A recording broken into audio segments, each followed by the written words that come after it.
Assalamualaikum warahmatullahi wabarakatuh. Saya Ardian Syahmat, nomor stambuk L011181351, kelas Amdal B, jurusan Ilmu Kelautan, Fakultas Ilmu Kelautan dan Perikanan, Universitas Hasanuddin, Makassar. Di video kali ini saya akan membawakan presentasi mengenai dokumen kerangka acuan ANDAL, Rencana Pembangunan Industri PT Petrokimia Malang. Adapun pembahasan dari video kali ini meliputi jenis proyek, kegiatan atau aktivitas proyek, komponen lingkungan yang berdampak, batas studi AMDAL, serta tenaga ahli yang terlibat dalam proyek ini. Jenis proyek. Proyek ini bergerak di bidang konstruksi, pembangunan pabrik, dan produksi pupuk kimia. Tujuan dari proyek ini meliputi tujuan jangka pendek dan tujuan jangka panjang, di mana tujuan jangka pendek dari proyek ini ialah untuk meningkatkan kualitas sumber daya manusia, pengembangan potensi usaha industri kimia nasional, serta sebagai indikator perubahan lingkungan. Tujuan jangka panjang dari proyek ini meliputi pembentukan AMDAL serta pemantauan yang di mana dalam kegiatannya meliputi identifikasi operasional yang diperkirakan memiliki dampak penting, perkiraan dan evaluasi dampak penting, pengelolaan optimal dalam penyusunan dokumen AMDAL.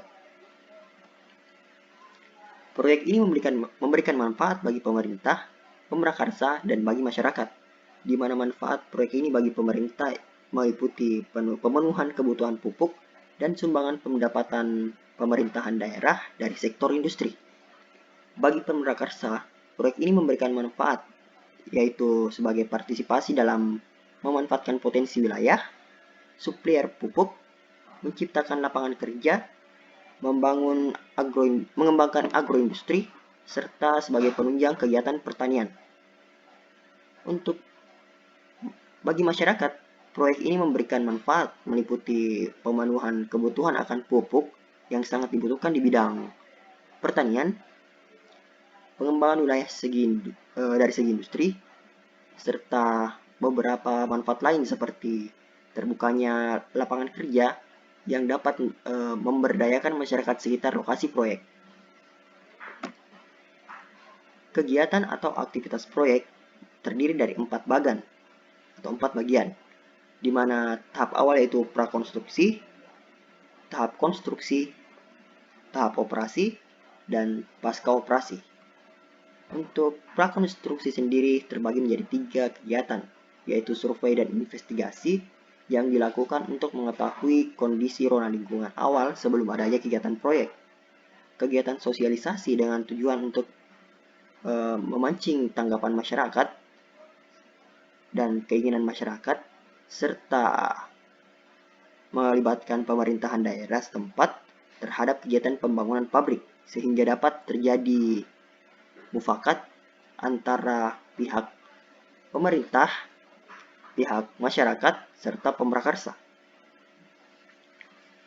Tahapan ketiga dari kegiatan prakonstruksi ialah pembebasan lahan, yaitu penentuan lokasi pembangunan berdasarkan izin yang telah diberikan oleh pemerintah. Setelah kegiatan prakonstruksi selesai, dilanjutkan dengan tahapan konstruksi yang meliputi rekrutmen tenaga kerja sesuai dengan SOP yang berlaku, aktivitas base camp untuk menunjang kegiatan produksi serta pembangunan pabrik, mobilitas atau alur yang dibutuhkan oleh pabrik sehingga mempermudah transportasi, persiapan lahan, serta pembangunan pabrik. Kegiatan operasi meliputi produksi pupuk kimia, pengelolaan pembangkit listrik, serta pengelolaan limbah. Tahap pasca operasi meliputi sosialisasi akhir kepada masyarakat terkait pembangunan serta produksi pupuk, pelepasan tenaga kerja sesuai dengan standar operasional prosedur, alih fungsi lahan, serta pemberdayaan masyarakat. Untuk komponen lingkungan yang berdampak terbagi menjadi 2 item, yaitu dampak ke lingkungannya serta dampak ke masyarakat. Untuk komponen lingkungan yang diperkirakan memiliki akan berdampak dibagi menjadi dua, yaitu komponen pada lingkungan seperti pada air dan udara, dan komponen pada organisme yang hidup di lingkungan tersebut. Dampak komponen lingkungan yang dirasakan oleh masyarakat terbagi menjadi sosial ekonomi masyarakat serta kesehatan masyarakat. Batas studi kasus AMDAL ini meliputi wilayah studi, di mana batas studi meliputi batas lokasi proyek, batas ekologis terkait dampak yang berpengaruh pada alam, dampak sosial terkait dampak yang berpengaruh pada masyarakat, serta batas proyek secara administratif.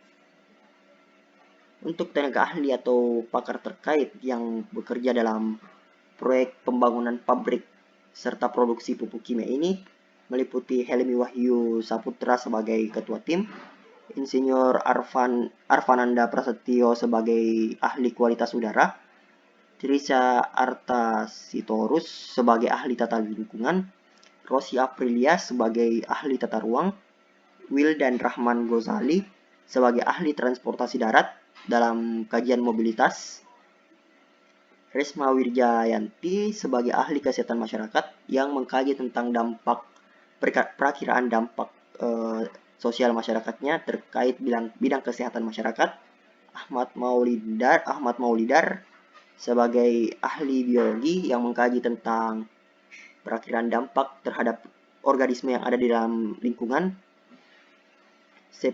Septiana Sabina sebagai ahli geologi, Kiki Firda Asrini sebagai ahli hidrologi, Adinda Ratih Manunggaling sebagai ahli sipil, Ruth Beatrix Bosawer sebagai ahli kimia, Revindo Kurniawan sebagai ahli sosial, ekonomi, dan budaya, Puspita Rizky Yunia sebagai asisten tim ahli, serta Diajeng Setyaning Pratiwi sebagai asisten tim ahli kedua.